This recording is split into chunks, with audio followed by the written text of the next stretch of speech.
नमस्कार।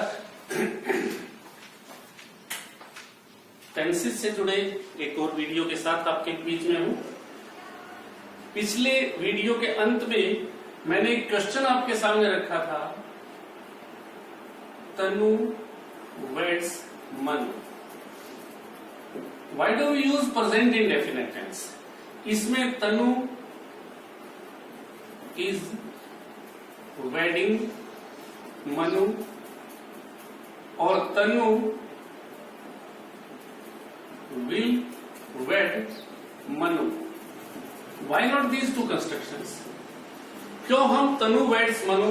एक तो एक प्रेजेंट इंडेफिनिट टेंस के बारे में एक चीज याद रखिए कि जो भी काम पहले से तय हो, पूर्व निर्धारित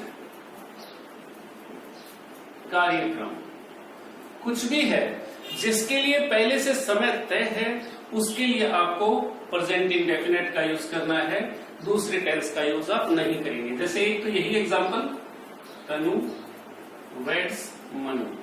जो शादी से जुड़ी गाड़ियां हैं उनके पीछे या आगे जहां भी सजावट की हुई हो वहां इस तरह से लिखा जाता है, एक तरफ लड़के का नाम, एक तरफ लड़की का नाम। इसके अलावा भी अगर मैं कहूं our school meets at 8 AM, तो फिक्स है टाइम इसका कि किस टाइम कौन सा काम होना है, ये पहले से तय है, तो उसके लिए हमें प्रेजेंट इंडेफिनिट को यूज करना है। First train for Delhi comes at 5 AM, आप कह सकते हैं। तो जो भी चीज पहले से फिक्स है कि ये काम इस समय होना है, पूर्व निर्धारित कार्यक्रम, उसके लिए भी हम प्रेजेंट इंडेफिनिट टेंस को यूज करते हैं। उम्मीद करता हूं ये टेंस क्लियर हो गया होगा आपको। चलिए, लाइव क्लास और वीडियो में फर्क सिर्फ यही है कि हम कई बार उस तरह से इंटरेक्ट नहीं कर पाते जैसे हम क्लास में रिएक्शन ले लेते हैं। नेक्स्ट टेंस हमारा है प्रेजेंट कंटिन्यूअस।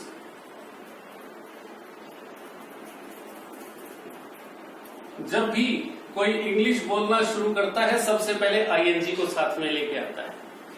तो जो भी कंटिन्यूअस टेंस है उसमें नॉर्मली आईएनजी का ही हम यूज करेंगे, चाहे वो कोई भी कंटिन्यूअस हो। इसमें हम 3 हेल्पिंग वर्ब्स यूज करते हैं, इज, एम, आर, और साथ में यूज करते हैं वर्ब की first form plus ING.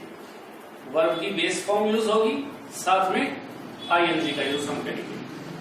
M का यूज हम करते हैं प्रोनाउन आई के साथ ओनली, और एम का यूज नॉर्मली हम नहीं करते। इज का यूज हम करते हैं ही, शी, इट या singulars. In grammatical language we use is normally with third person singular noun.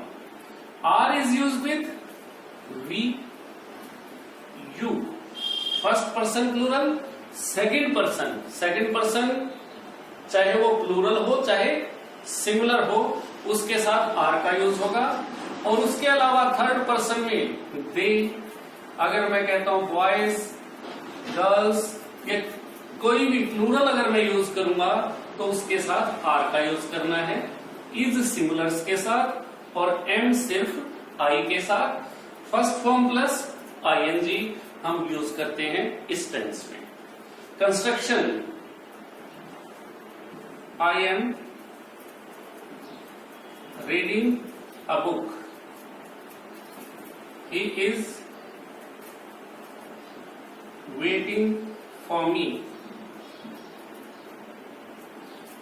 they are playing a match। In verbs का, इस टेंस का सीधा सा मतलब ये बताना है कि कोई एक्शन अभी कंप्लीट नहीं हुआ है, प्रोग्रेस में है, चल रहा है।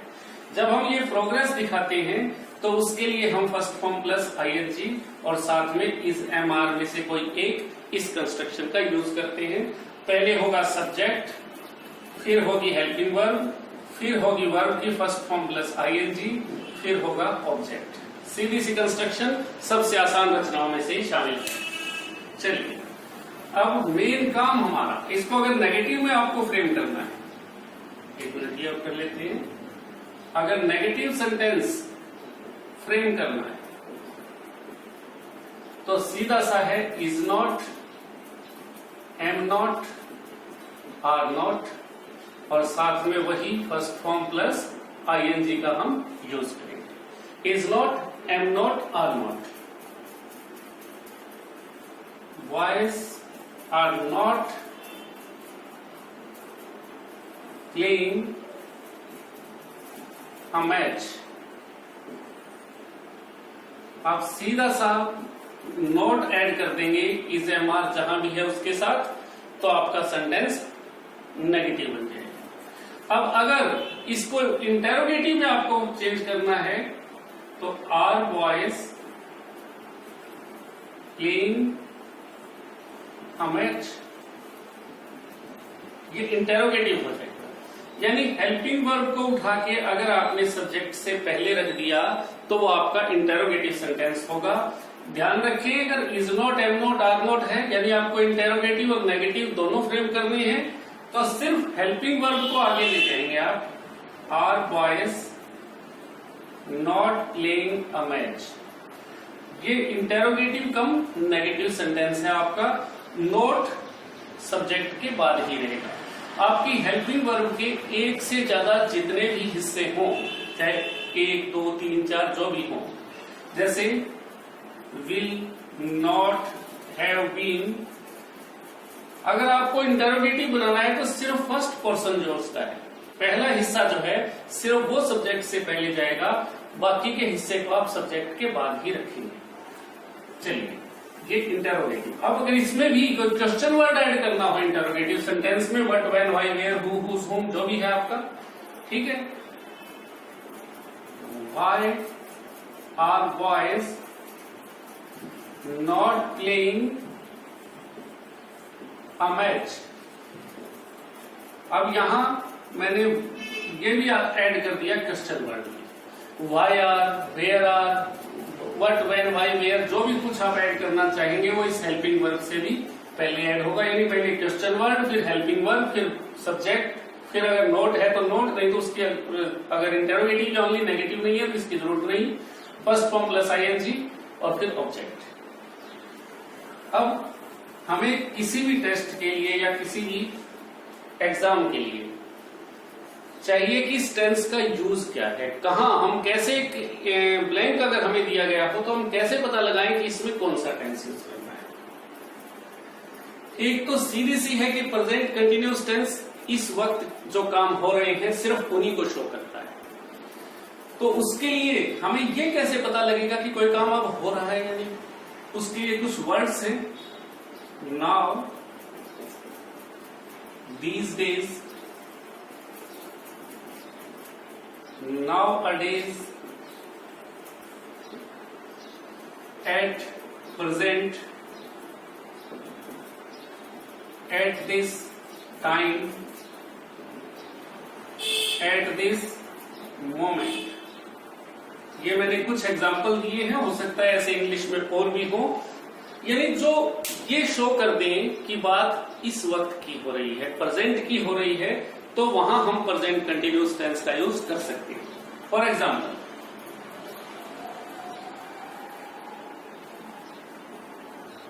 What are you doing nowadays.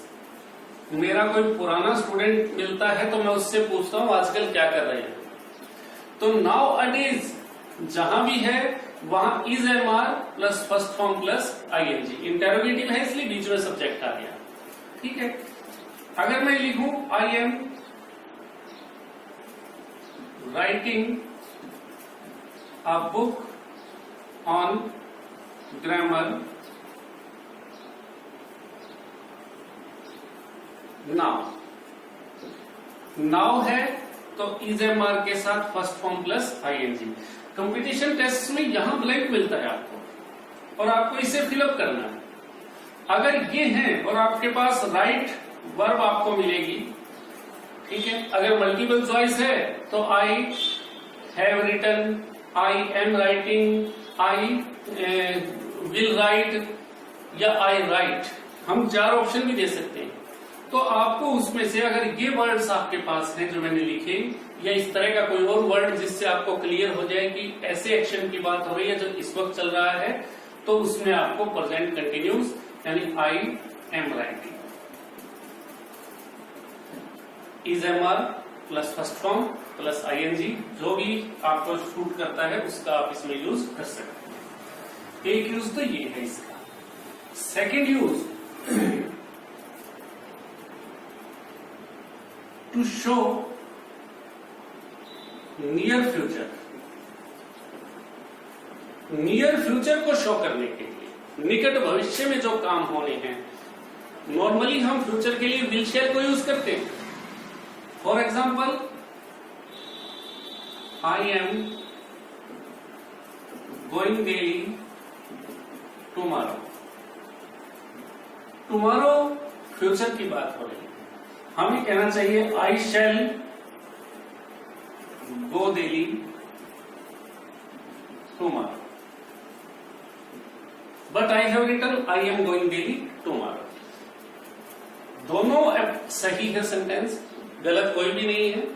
अगर दोनों हो तो मैं बेशक कहूंगा कि आप फ्यूचर को प्रीफर कर लें, पर क्योंकि इंग्लिश लैंग्वेज है, हमें अपने भाव व्यक्त करने होते हैं, अपनी बात कहनी होती है, तो रियल सिचुएशन में, रियल लाइफ में जब हम बात करते हैं तो हम इस तरह की कंस्ट्रक्शंस का यूज करते हैं। छोटों को हम कहते हैं मैं कल दिल्ली जा रहा हूं, कुछ मंगवाना तो बता दो। मैं कल दिल्ली जा रहा हूं, मैं कल दिल्ली जाऊंगा नहीं बोलते हैं, मैं कल दिल्ली जा रहा हूं, कुछ मंगवाना है तो बता दो। तो इस तरह की सिचुएशन जहां भी है वहां हम प्रेजेंट कंटिन्यूस को भी यूज कर सकते हैं। My brother is coming here tomorrow, मेरा भाई कल यहां आ रहा है। तो जहां भी आपको फ्यूचर के इन एक्सप्रेशंस के साथ, फ्यूचर के वर्ड के साथ भी आप present continuous as a alternate use कर सकते हैं, विकल्प के तौर पर यूज कर सकते हैं। चलिए और देखते हैं। इसके अलावा संभावना या इरादा, संभावना या इरादा व्यक्त करने के लिए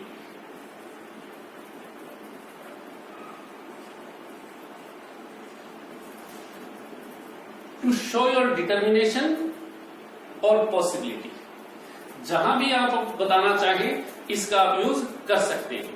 ठीक है, अगर मैं संभावना की बात करूं, अब है is going to fail.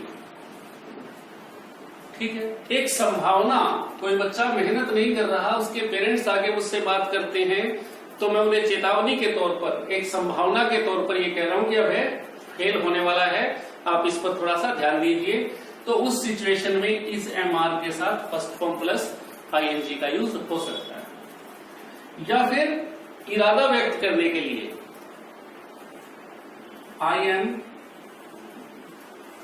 Going to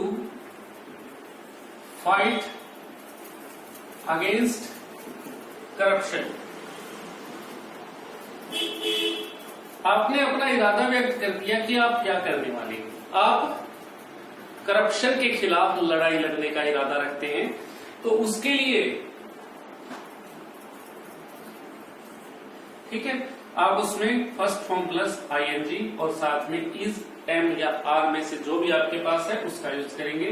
यानी संभावना व्यक्त करने के लिए भी और इरादा व्यक्त करने के लिए भी हम इस प्रेजेंट कंटिन्यूअस टेंस का यूज कर सकते हैं। चलिए, इसके अलावा कुछ ऐसे काम, किसी ऐसे काम को दिखाने के लिए, किसी ऐसे कार्य को दर्शाने के लिए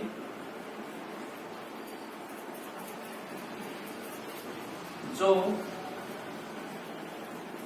वर्तमान में तो नहीं हो रहा,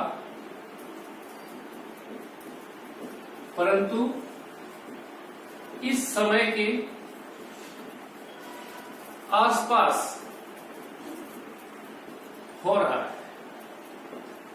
इस वक्त तो काम बंद है, पर इस समय के आसपास हो रहा है। जैसे मैं कहूं he is teaching us grammar, ये जरूरी नहीं कि इस वक्त भी क्लास चल रही हो। स्कूल में मैं आपसे पूछूं आपको कौन सा टीचर ग्रामर पढ़ा रहा है, आपने किसी का नाम ले लिया, यहां mister Kapil is teaching us grammar, आपने एक नाम ऐड कर दिया यहां। तो इस वक्त भी वो, अभी तो काम नहीं चल रहा, पर हो सकता है मेरी बात शाम को हो रही हो, या मेरी बात जब बच्चा घर पे उस टाइम उससे मैं बात कर रहा हूं और कुछ उसके स्कूल से जुड़ी बात रहा हूं जिस वक्त उसका स्कूल चलता है। तो इस वक्त तो ये एक्टिविटी नहीं चल रही, पर इस समय के आसपास चल रही है। He is building a new house, जरूरी नहीं कि वो इस वक्त ही बना रहा हो। He is writing a book on grammar, जरूरी नहीं कि वो इस वक्त ही लिख रहा हो, पर इस समय के आसपास लिख रहा है। यानी जो काम अभी नहीं हो रहा पर इन दिनों में वो काम जारी है। हो सकता है कि 8 घंटे का काम हमने किया, उसके बाद हम अपने रेस्ट के टाइम में हो, इस वक्त एक्चुअली काम नहीं कर रहे, पर वो काम अभी भी जारी है। तो उस काम को दिखाने के लिए आपको प्रेजेंट कंटीन्यूअस टेंस का यूज करना है।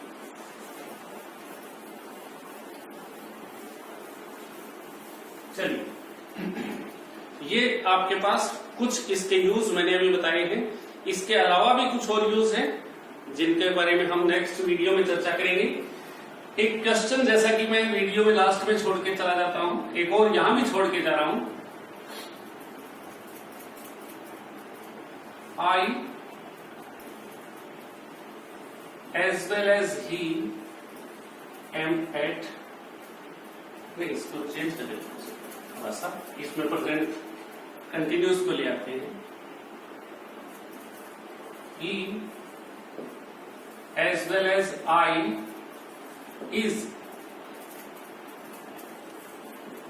going to take the test. मैंने यहां आई के बाद यहां ये जो इज यूज किया है, क्या ये इज का प्रयोग ठीक है या गलत है? एक बार सोचिए। आई इज यहां निकल गया क्या? He as well as I is going to take the test. तो मैंने यहां इज का यूज किया, यहां इज ठीक है, एम ठीक है या आर ठीक है, इसके बारे में एक बार विचार कीजिएगा।